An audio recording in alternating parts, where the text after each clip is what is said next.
All right. Well, hello and welcome to my talk on incident collaboration or incident management, also known as what do we do when something goes sideways? My name is Joshua Timberman. I am the head of advocacy and community at Allma. You may also know me from the many years I worked at Chef and participated in the early days of the DevOps movement. So today I'm going to talk about incident collaboration. Normally, I give this talk in about an hour with lots of interactive training and time for Q&A, but it's a lightning talk. So let's go. We're going to talk about incident response, incident command, incident analysis, and incident review. So before we can respond to an incident, we need to know what an incident is, right? An incident is any situation that disrupts the ability of customers to consume or use a system, service, or software in a safe and secure manner. And in this case, customers can be internal or external. Generally speaking, an incident means something is broken. In order to respond to incidents and be able to manage them, we need to identify what the type of incident we're working with is. We can have a service or site outage. Those are probably the most obvious and common type of incident, but we also can run into security issues or security incidents. Then we can have what are known as escaped defects, which we also call the things that customers identified before we knew about them, and we have a sad day.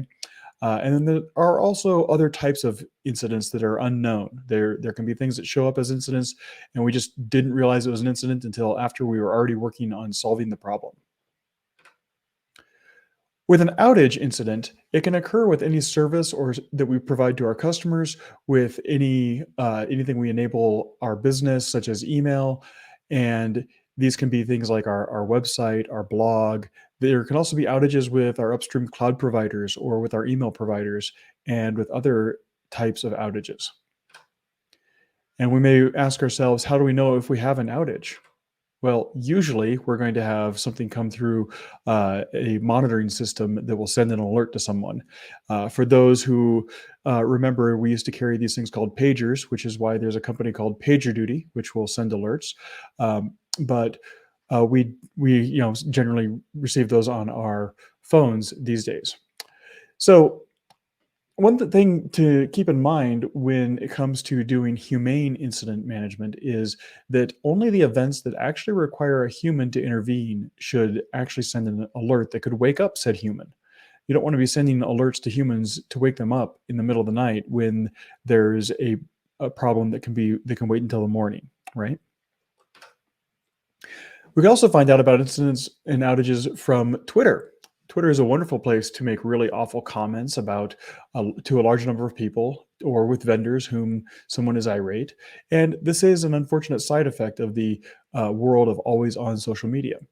The important thing about seeing a notice of an incident for your service from your customers is to remember to be kind to those people that are having an issue with your site or service, because they are clearly irate and upset, and you are also probably having a unfortunate time with that incident.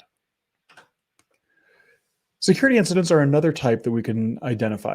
When an incident is security related, there may be additional requirements related to data exposure and other vulnerabilities that may involve other teams. And these can be very widespread and far-reaching across an organization. If it's a large security data exposure, you might have people from marketing or legal involved in the incident. So it's important to be humane and treat each other well. And these kinds of security incidents can happen with our products, with the dependencies that our products have, with a production operating system like a Windows system vulnerability or a Linux kernel vulnerability. And they can also involve actual system breaches where where an attacker has access to system and has maybe stolen some data or put ransomware on a device. How do we know if we have a security issue? Well, we might get an email to a security list at our domain. We might be subscribed to the CVE database and get a notification from a mailing list in that form. We might find out about things because they're just impossible to not find out about. Does anybody remember Heartbleed several years ago? I think that was pretty much everywhere on the internet, and it was fairly impossible to know that it was affecting everyone as we all rushed to release our new versions of the OpenSSL libraries and restart all of our services. And once again, is Twitter is a wonderful way to find out about things in those unexpected ways. And the worst thing is finding out about a security issue with your product from a news article that got tweeted a million times. Escape defects are a special type of incident that I like to address, and these are bugs in a product that were not caught by our QA or testing pipeline. These can occur in our server-side SaaS platform, in our cloud, in our product. They can be reported by customers and then triaged by our customer service folks. And escape defects may or may not be security issues. We do want to treat these with the expediency of an incident so that we can create new releases of our products and get those out to customers as soon as possible. Just remember that one does not simply write unit tests without breaking the build. So always make sure that you write your unit tests so that your build is indicating whether your tests are passing, right? So anyway, if an incident is declared and it only takes a few minutes to resolve, that's fine. But if something really blows up, you need to identify that incident, and it does take some practice. If the question about something going on in your systems or an alert or some other anomaly or somebody tweeting at your corporate account, is this an incident? Then it probably is. So we've identified an incident. Now what? Well, now we eat cake because we are performing our incident response. That's clearly the process by which we go. So what do you do when you've identified that something's an incident? Well, the first step is to declare that it's happening. Usually you notify a Slack channel, or you yell it out in the office or something like that. You move that conversation to the appropriate channel or to a conference room. You open up a Zoom chat, depending on what your organization does, and then you become the incident commander. And in this case, it is vital that the organization supports people so that they have the ability to make the right decisions with the information that they have. And it's also important to have clear channels of communication. For example, the appropriate channel might be an incidents channel, or it might be a separate per incident channel with a date stamp in your Slack. But it's important to not be afraid. Don't panic. If it's the first time you're handling an incident, this can be intimidating, especially if you're new to a company or you're new to the process. It can be intimidating. But remember, don't panic. Always carry your towel if you've read The Hitchhiker's Guide to the Galaxy. If you haven't, then always carry a towel because you might need to clean up a mess. If you work in a reasonably sized organization, you probably have help when you get stuck. You probably have other folks who can come onto the call or join the channel where you're talking and be able to get subject matter experts to help you out. You should only wake people up if it's absolutely necessary. You may find that necessary, depending on the hours of the incident occurring, but also know that you'll get better at handling incidents over time, and there are plenty of resources out there to help you learn from your experiences. The incident commander has two important jobs. The first is thinking, and the second is decision making. Thinking is the best tool we have in incident response because having a single person handle the incident and delegate responsibility to others is an effective means to make progress and reduce the time to discover an incident and to recover from it. During the incident, it is important that your organization's process involves customer support or internal IT teams to keep customers updated. It's also a good idea to use something like Zoom or Microsoft Teams or whatever your favorite voice call or meeting software is to have high bandwidth voice conversations. As an incident commander, part of your job will be to take notes and to keep a timeline of the events and the activities, keep that timeline updated as new things happen along the way. Then, if nobody else is available to assist, you work on the incident yourself. You take actions like you would, you troubleshoot what's going on, you determine what problems are occurring, and you try and recover from it. You maybe need to restart a database server, or you may need to page other people out. but make sure that you record a timeline of the events as best you can. Sometimes when you're the incident commander, you need to hand things off. It is imperative to have buy-in from your organization. And there are a variety of conditions that may require handing off incident command to somebody else. You might need a break. You may have been working on it for 12 hours and you might be feeling overwhelmed, or you might need to sleep or take care of family or a pet or something else going on outside of the work environment. You might feel that you contribute more by working on the solution. So you hand off incident command to another person who can make the decisions and do the thinking that I talked about earlier. And it's important to be able to hand off to somebody else. Like I said, it's imperative that organizations support humane incident management practices and allow people to hand off to somebody else when necessary. Now, once you've resolved an incident, the incident commander has another job where they declare that the incident is resolved. Then they ensure that all the customer teams update status pages, update customers, send out emails, maybe tweet to people who were talking about it on Twitter. Depends on what was happening and what was going on. Then the incident commander schedules a post-incident analysis and review meeting. Some people call those postmortems. The post-incident analysis and review meeting is an important part of the process. After the incident, you want to conduct a meeting to discuss what happened, what the impact was, and how we can improve and learn. I call this post-incident analysis and review, even though that's quite a mouthful. It could also be called an incident retrospective. I do avoid the commonly used post-mortem phrase for reasons I'll talk about in a moment. One thing to keep in mind about these reviews is that they're blameless. Period. There's no finger pointing because complex systems have complex problems, and the mitigating factors are complex as well. There are multiple contributing factors to outages in large distributed systems, and we're not here to get someone fired just for making a mistake, for pushing a bad config, right?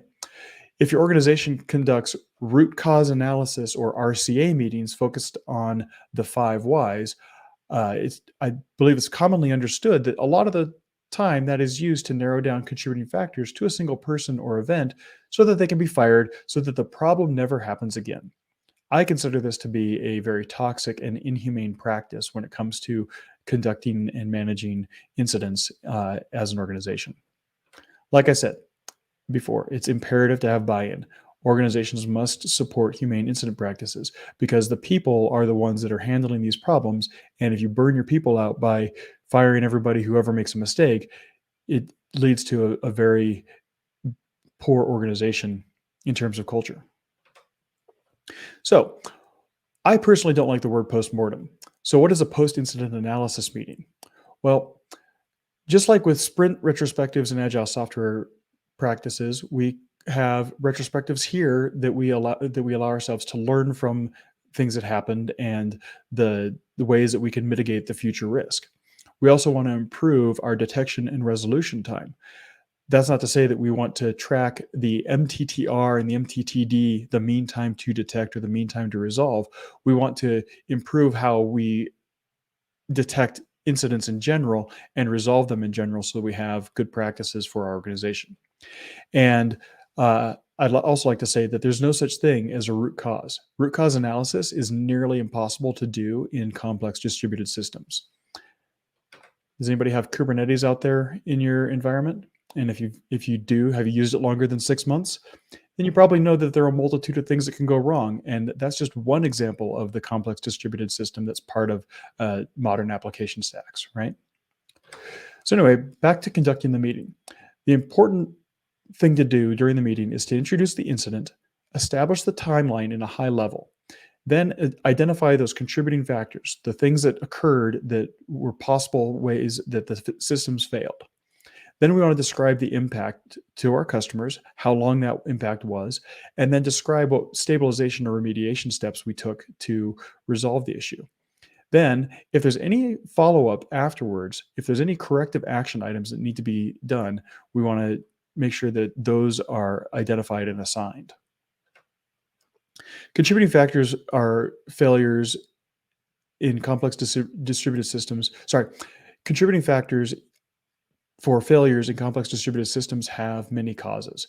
The world is complex. We run things on stacks like Kubernetes and in the cloud, and there's a multitude of problems that can go on. Also, we all know that it was always DNS.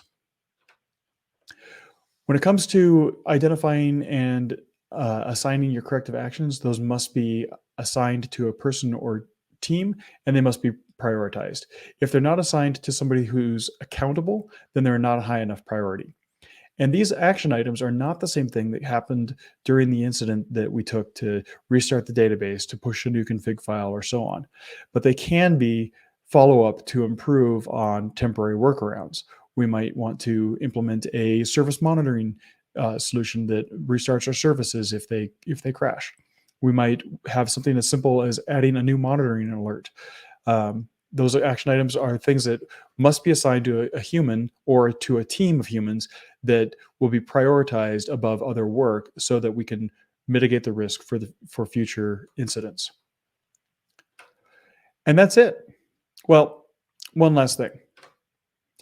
If you're the customer of a service or a site experiencing an outage, be kind. Offer hug ops. Someone out there is having a stressful day. Thank you. And I think we have a couple minutes if there's any Q&A. Absolutely. Thank you, Joshua, for this interesting but also extremely funny talk. Or maybe I also missed. Well, I thought it was a lot of sarcasm in it. I hope. A bit. At this point, Waleed already talked into the chat that he wants to change his LinkedIn profile to Incident Commander because he loves the title. Although Micah, the previous speaker, is more of an incident generator, though. So it went on and on and on. So I do believe that the blameless culture is critical in this aspect. Yeah, it absolutely is. We have one question. And I will put that in the screen now. It's quite a long question from Samuel. Does it make sense to have two tracks for incident response? One for resolution and one for future mitigation. I'm thinking of a ransomware encryption scenario where it would make sense for one team to get systems back online ASAP and another team to close the holes used. Yeah, as far as complex problems like that, there's certainly a multitude of ways that organizations handle that. I think it's good for the incident commander for there to be separate incidents running for those things, depending on the impact that you're having to your customers. Having a single point of decision making on trying to juggle all that sounds like it would be pretty complicated. But I've seen and done incident management in the past where there was a time sensitive getting systems back online, and then also trying to troubleshoot and determine what was going on in case that there was a continuing issue. Different organizations have different approaches to how they do their security response, and I think there's a lot of information out there on the internet to read about that. I don't have anything handy offhand for the security stuff, but I do know that those are well documented around the internet. I can try and find something if you don't know anything offhand yourself, Samuel. All right, thank you so much. And a lot of people were encouraged by the cake. I had this like yay cake, and people posting this in the chat. So I think people are actually now craving for cake. Thank you. Yes, I'm actually craving for cake. It seems like a good time for cake. Here it is about lunchtime, so I should have cake for lunch, obviously. Well, it's past dinner time already here. It's almost 8 o'clock, so we're hungry, and I think we're gonna leave you at that note. I want to thank you so much for this talk. I couldn't think of any better talk at the end of a security conference like this. You make me smile, although it was also a serious note, and thank you for this. You're welcome. My pleasure. All right. Thank you, Joshua. All right.